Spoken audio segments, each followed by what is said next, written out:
지난주에 저와 함께 왔던 전도사님이 저한테 주일 오전 예배와 오후 예배 설교를 다 듣고 집에 돌아가면서 이런 말을 했습니다. 목사님, 처음부터 너무 어렵게 가시는 거 아니에요? 네, 좀 어려우셨나요? 역시 대단하십니다. 첫 설교부터 다소 어려울 수밖에 없는, 어려울 것 같은 주제로 설교한 이유는 그동안 목회를 하면서 제가 가졌던 두 가지 질문으로부터 출발한 것이 이유이기도 합니다. 첫 번째는 바로 이겁니다. 한국교회는 그토록 복음을 강조하는데 왜 교회에 오래 다닐수록 점점 더 완고한 율법주의자가 되는가? 이것입니다.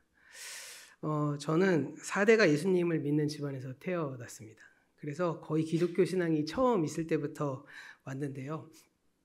어린 시절 저한테 가장 힘들었던 건 가정 예배였습니다. 예배를 드릴 때 정말 저희 할아버지의 그 엄하신 그 표정이 아직도 이렇게 막 아른아른 거리기도 하거든요. 왜 이렇게 완고한 율법주의자로 점점 변해지는가? 두 번째는요, 율법은 하나님의 백성의 윤리적인 삶을 가르치는 것인데 그렇게 율법주의적인 한국교회에는 왜 그리스도인다운 삶을 발견하는 그런 삶을 누리는 사람들이 찾기가 어려울까? 이 두 가지가 저한테는 늘 궁금한 점이었습니다. 그래서 지난 오후 예배도 잠깐 말씀드렸던 그 요한복음 10장 10절에 나오는 양으로 생명을 얻고 더 풍성히 하려 하게 하는 것이다. 예, 생명을 얻는다는 건 이해가 되는데 풍성히 얻어서 누리는 분들을 본 적이 별로 없는 것 같은 거예요. 그래서 제가 신학을 전 일반대를 다니다가 신학을 했는데 그 이유 중에 하나도 이걸 좀 한번 찾아봐야겠다. 사실은 좀 목사가 되려는 마음보다는 공부를 좀 하고 알고 싶어서 시작했던 것도 있었습니다. 부족하지만 제가 지금까지 찾아낸 생각한 답 가운데 이 첫 번째 문제, 그러니까 한국교회가 그토록 복음을 강조하는데 왜 교회 오래 다닐수록 더 완고한 율법주의자가 되는가에 대한 문제는 믿음과 행위의 분리에서 찾아낼 수 있을 것 같습니다. 믿음은 원래 윤리적인 삶을 그 안에 포함해내는 것인데요. 우리는 믿음을 단순히 교리와 연관시킴으로써 구원 이후에 삶에 근거할 기준을 상실하게 되었고요. 그 결과 윤리적인 삶의 원리로서의 그 율법을 다시 끌어들일 수밖에 없게 된 것입니다. 두 번째 문제의 원인은 율법의 이 두 가지 기능이 균형을 이루지 못한 데에서 찾을 수 있을 것 같습니다. 율법에는 두 가지의 기능이 있는데요. 하나는 윤리적인 행위를 규정하는 것이라면 또 다른 하나는 그러니까 하나님의 백성과 이방인들 사이, 그러니까 유대인과 이방인들 사이에 분리하는 개념이 있는 것입니다. 그러니까 하나님 백성으로서의 윤리와 이 세상에서 구별된 자로서 살아가는 그 분리가 함께 공존해내야 하는 것이겠죠. 이 윤리와 분리 두 가지가 모두 다 중요한 기능입니다. 그런데 예수님 당시의 율법은 이 정결법과 함께 할례, 그리고 더 나아가서 안식일 규정을 중심으로 하는 이 분리의 기능만, 갈라치기하고 선을 긋는 기능만 지나치게 강조했습니다. 그것은 오늘날 한국교회에서도 나타나는 현상인데요. 한국교회의 모든 관심은 사실 기독교인과 비기독교인들을 분리하는 것입니다. 주일을 성수하고 교회 봉사에 힘쓰고 열심히 전도하는 것, 이것 모두 다가 전부 분리에 기초하고 있는 것입니다. 반면에 이 세상 속에서 어떻게 그리스도인답게 살아갈지에 대해서는 그렇게 크게 고민하지 않습니다. 분리만 살아있고 윤리는 약화되었기 때문입니다. 이러한 요소들이 함께 작용하여서 결과적으로 복음을 내세우지만 실상은 매우 율법적인 교회, 심지어 율법적이면서도 그리스도인다운 삶은 찾아볼 수가 없는 이러한 모순적인 현실을 우리가 맞닥뜨리고 있는 것입니다.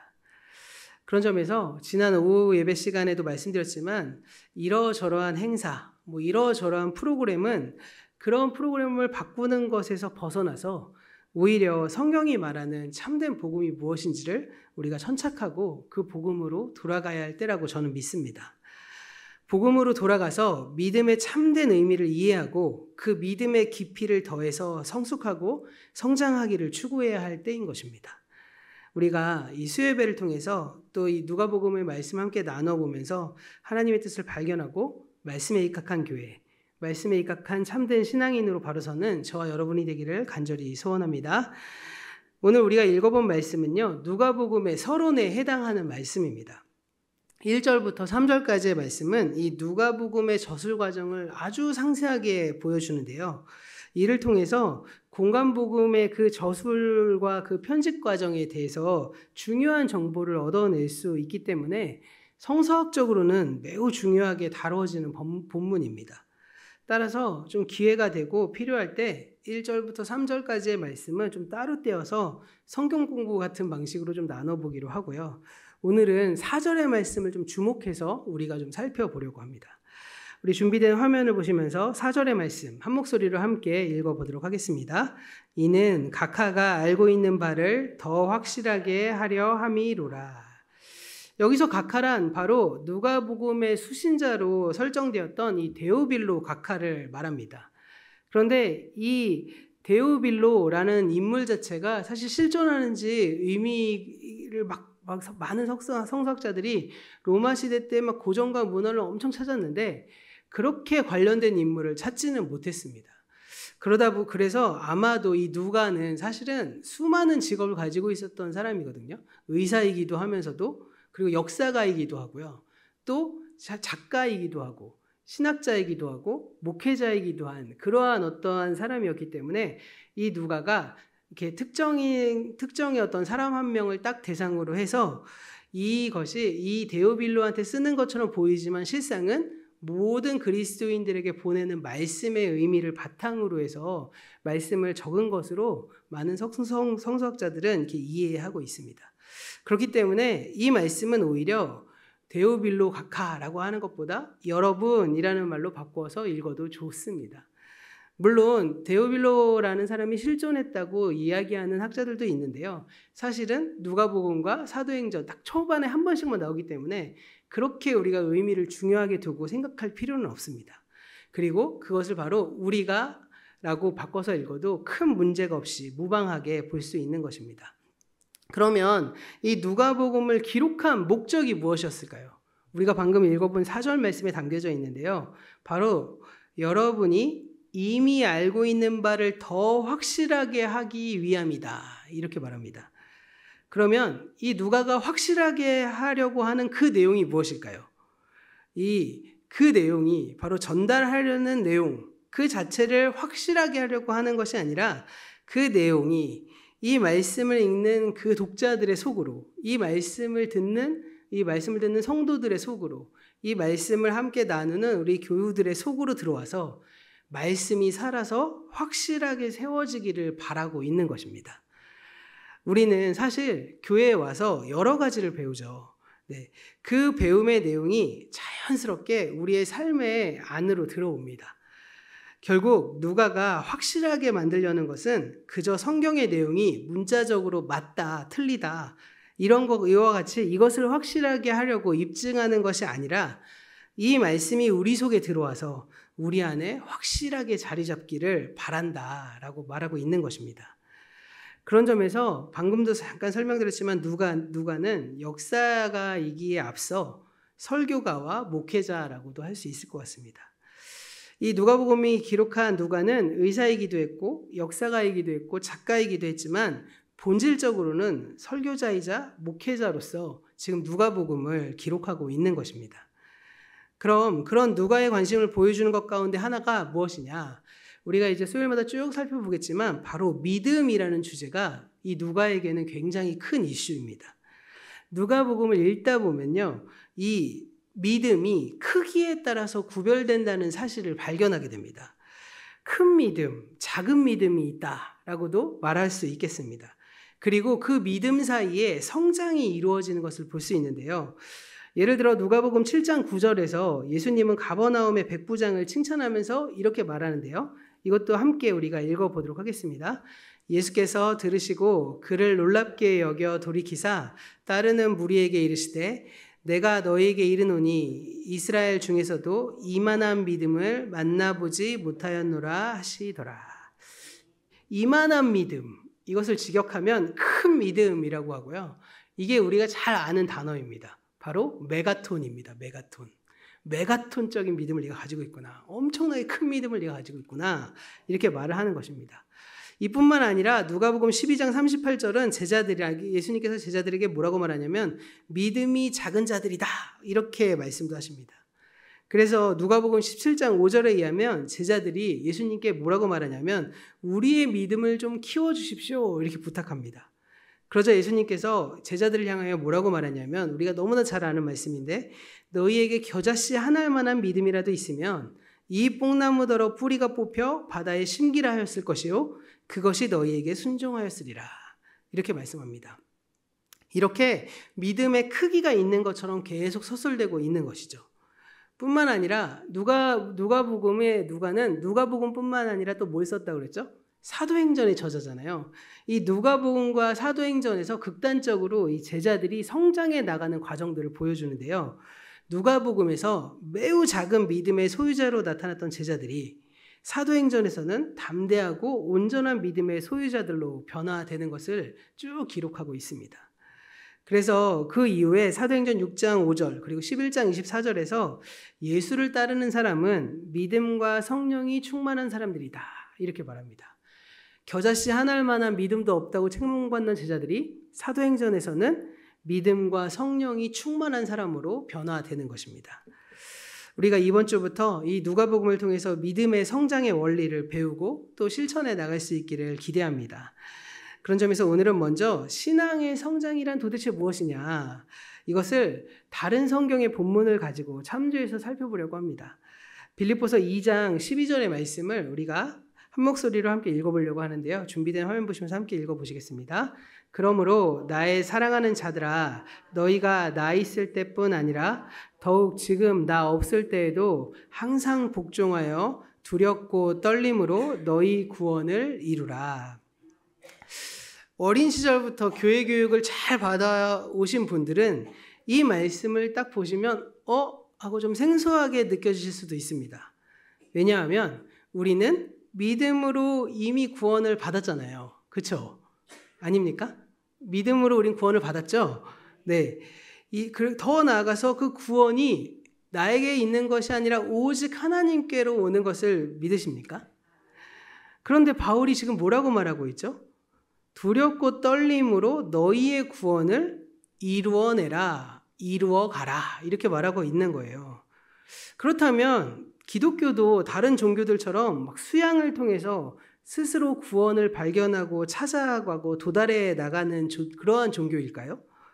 그 질문에 답하기 위해서 먼저 우리는 로마서 5장 9절과 10절의 말씀을 함께 또 살펴보도록 하겠습니다.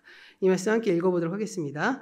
그러면 이제 우리가 그의 피로 말미암아 의롭다 하심을 받았으니 더욱 그로 말미암아 진노하심에서 구원을 받을 것이니 곧 우리가 원수 되었을 때에 그의 아들의 죽으심으로 말미암아 하나님과 화목하게 되었은즉 화목하게 된 자들로서는 더욱 그의 살아나심으로 말미암아 구원을 받을 것이니라. 네, 이 9절 말씀 앞에 한번 띄워주시겠어요? 9절 말씀 보면 받았으니 받을 것이니 이렇게 나오고 있죠. 받았으니 이건 무슨 뜻이죠? 과거에 받았다는 말이죠. 받을 것이니 라는 말은 미래에 받을 거라는 거죠. 네, 이게 두 가지가 섞여 나오고 있습니다. 10절 말씀도 넘겨서 보시면 화목하게 되었은즉 언제 화목하게 된 거죠? 과거에 되었다는 거죠. 그런데 구원을 받을 것이니라 이렇게 말을 하고 있습니다. 그러니까 9절의 말씀을 보면 우리가 그리스도의 피로 의롭게 된 것은 과거의 사실입니다. 그러면 하나님의 진노에서 구원받는 것은 언제 일어날 일일까요? 바로 그것은 오늘 말씀, 우리가 읽어본 로마서의 말씀에 의하면 미래의 사실이 되는 겁니다. 10절에서 우리가 하나님과 화해하는 것은 과거의 일이지만 우리가 하나님의 생명으로 구원을 얻는 것은 미래에 일어날 일로 그려지고 있는 거예요. 사실 이렇게 신약 성경을 읽어보면 우리가 이미 구원을 받았다, 이렇게 과거형으로 이야기하는 부분이 있는가 하면 로마서의 말씀처럼 앞으로 구원을 이루어가라, 받을 것이다, 이렇게 미래형으로 말하는 말씀들도 있습니다. 이와 같이 우리의 구원에는요, 양면성이 있다는 것입니다. 우리 대천장로교회 사랑하는 대천장로교회 성도님들 모두 구원 받으셨습니까? 그렇죠? 우리는 구원받은 하나님의 백성이잖아요. 네. 그러면 우리가 구원받은 하나님의 백성이니까 지금 하나님 나라에서 살고 있어야 하는 것 아닙니까? 이렇게 물어보면 뭐라고 대답하실 거예요? 제 친구 중에 하나가, 딴지를 잘 놓는 친구 중에 하나가 이런 얘기를 했습니다. 야, 너는 구원받았다며? 그럼 너는 구원받았으니까 천국 가네? 그렇지. 그런데 지금 구원받았는데 너는 왜 이렇게 살아? 이렇게 얘기를 했습니다. 아무런 말도 못하고 꿀먹은 벙어리가 됐던 옛날 기억이 있는데, 사실 우리의 삶은 어떻게 보면 우리가 이미 구원받은 하나님의 백성이라는 인식은 갖고 있지만, 그렇다고 해서 우리가 살아가는 이 땅, 이 세상은 하나님의 나라가 아직은 아닌 삶 가운데 살아가고 있는 것이 우리의 현실 아니겠습니까? 우리는 여전히 이 땅에서 죄악된 육체적인 본성을 가지고 하나님의 뜻에 온전히 순종하여서 구원받을 완전한 자유를 가지고 살아가는 것이 아니라 여전히 우리의 육신과 씨름하면서 구원받지 못한 모습으로 살아가고 있는 것이 바로 우리의 현실 아니겠습니까? 그런 점에서 우리의 구원은 아직은 완성되지는 않은 것입니다. 예수의 십자가로 말미암아서, 그리고 그것을 우리의 믿음으로 말미암아 우리는 구원받기로 이미 결정되었습니다. 그래서 우리는 당연하게도, 그리고 당당하게도 이미 구원받았다라고 말할 수 있는 것이겠죠.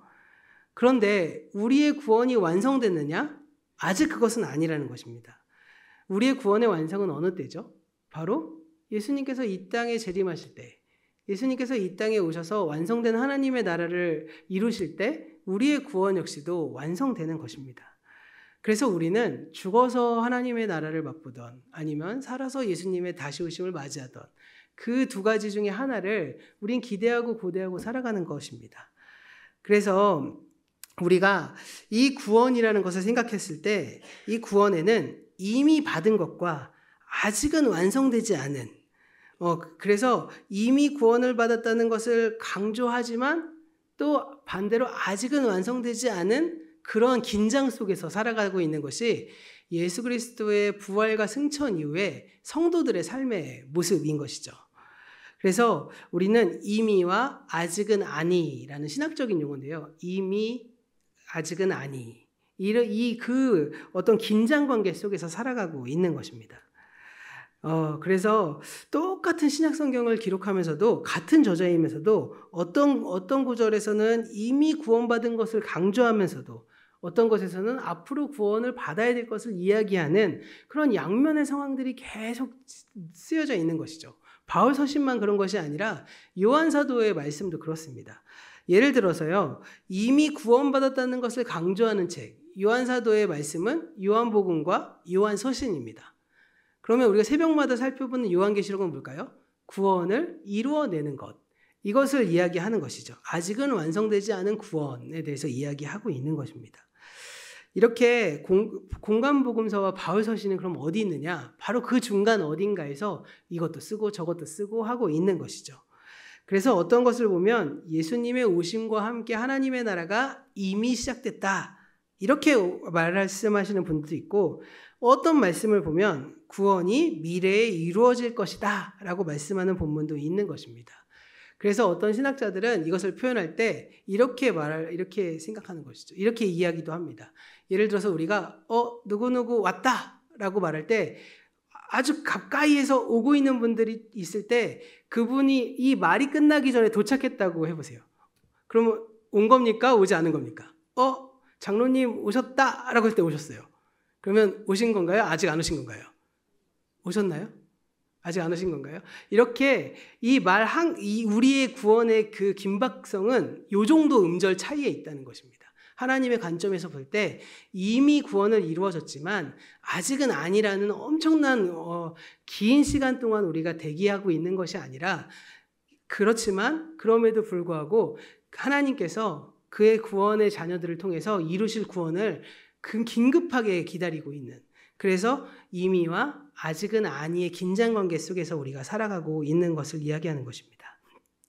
결국 우리의 삶의 여정에는 이미와 아직은 아니 사이에 종말론적인 긴장관계에 놓여 있는 것이죠. 그래서 우리가 함께 읽어본 이 빌립보서의 2장의 말씀도 그러한 종말론적인 긴장감을 가지고 말씀을 좀 살펴보실 필요가 있습니다. 다시 한번 빌립보서 2장 12절의 말씀으로 돌아가 볼까요? 바울이 이렇게 말합니다. 두렵고 떨림으로 너희의 구원을 이루라, 이렇게 말합니다. 이 말은 우리의 구원이 아직은 완성되지 않았고 지금의 삶이 과도기적인 것, 그러니까 우리가 살아가고 있는 삶이 우리의 구원을 이루어내어서 구원의 완성을 향해 성장해 나아가야 함을 강조하고 있는 것입니다. 그러면 그 완성의 과정이 다른 종교에서 말하는 것처럼 막 스스로의 노력을 통해서 해탈을 향해 나아가는 그런 수행의 과정일까요? 그러지는 않습니다. 기독교는 절대적으로 인간의 노력과 인간의 어떤 추구를 가지고 신이 그것을 보시고 갸륵하게 여겨서 뭔가를 이루어 주시는 것이 아닙니다.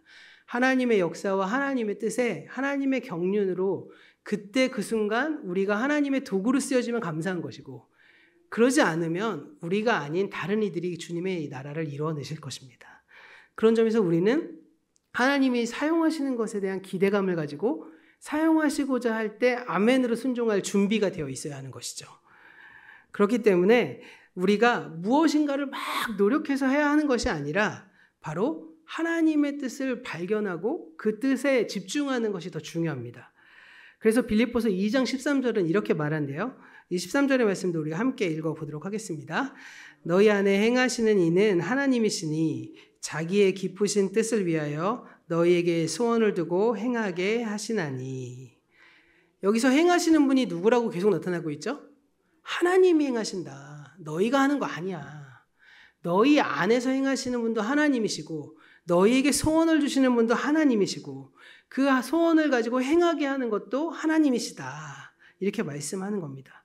하나님께서 우리의 마음속에 하나님을 막 기쁘시게 하고 싶은 염원, 그런 간절한 소원을 심어주시고 그것을 실천할 수 있도록 친히 이끌어 주시는 것이죠.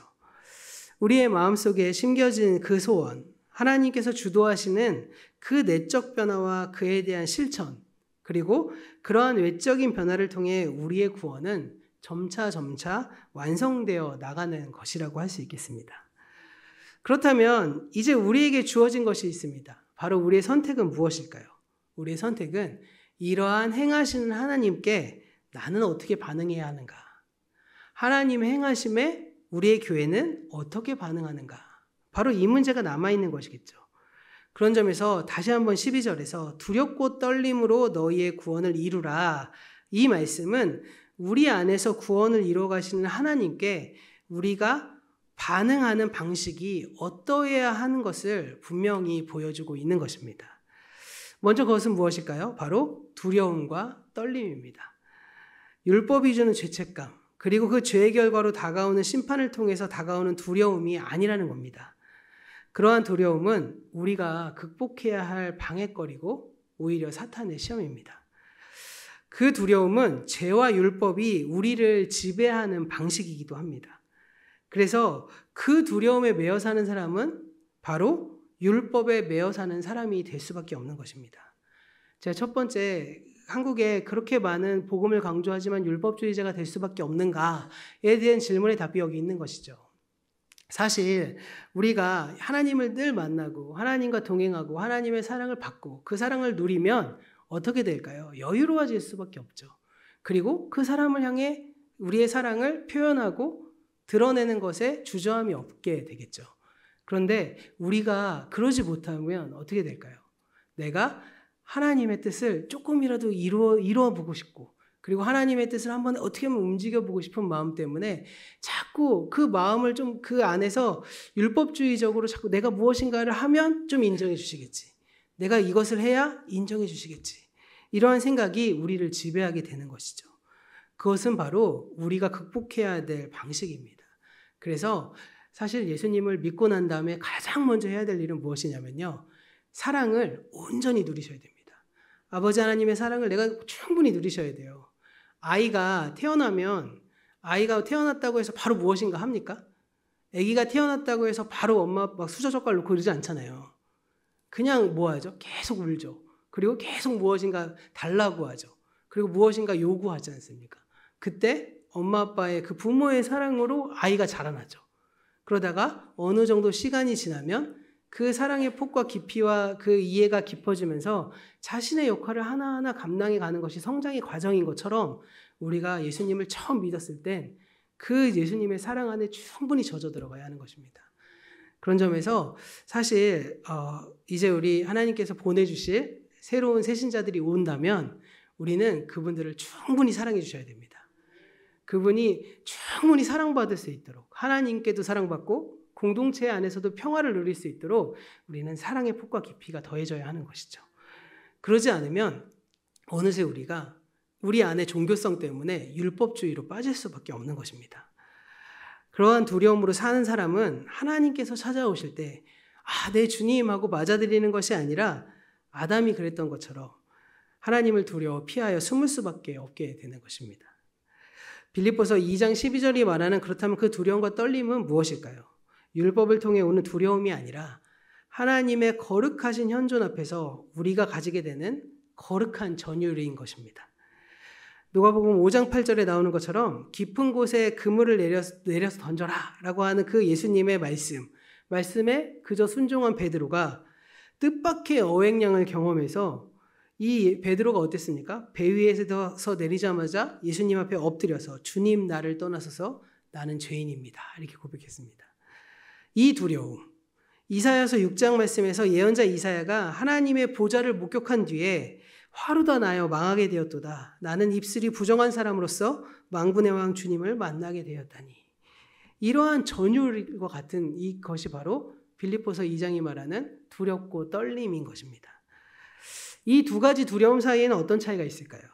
율법이 주는 죄책감, 그 결과로 다가오는 두려움은 그 두려움으로 인해서 우리가 하나님께로 나아가는 것을 막는 율법의 두려움인 것입니다. 베드로와 이사야가 만난 그 두려움은 하나님의 그 전폭적인 용서를 통해서 그럼에도 불구하고 그 두려움으로 하나님의 현존을 체험하는 복음의 두려움인 것입니다.